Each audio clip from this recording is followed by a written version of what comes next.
আসসালামু আলাইকুম ওরহমতুল্লাহি ওবরাকাতুহ। সুপ্রিয় দর্শক শ্রোতা ভাই ও বোনেরা, আজকে আপনাদের সাথে শেয়ার করব যে যদি তুমি তোমার নৈতিকতা, তোমার চরিত্র উন্নত না করো, তাহলে তোমার পদ পদবী, তোমার অবস্থান তোমাকে উন্নত করবে না।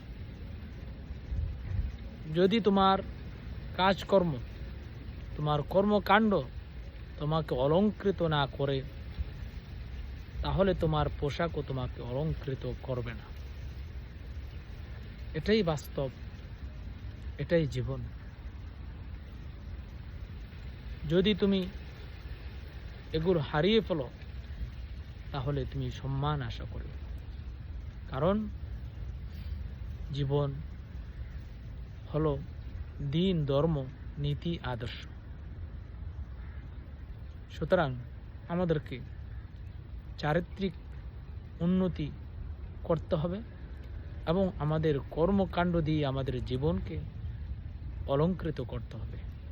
আল্লাহ সুবহানাহু ওয়া তাআলা আমাদেরকে আমাদের উন্নত চরিত্র দান করুন এবং আমাদের আমল, কর্মকাণ্ড দিয়ে আমাদের জীবনকে অলংকৃত করুন। আমিন। আসসালামু আলাইকুম ওয়া রাহমাতুল্লাহি ওয়া বারাকাতুহু।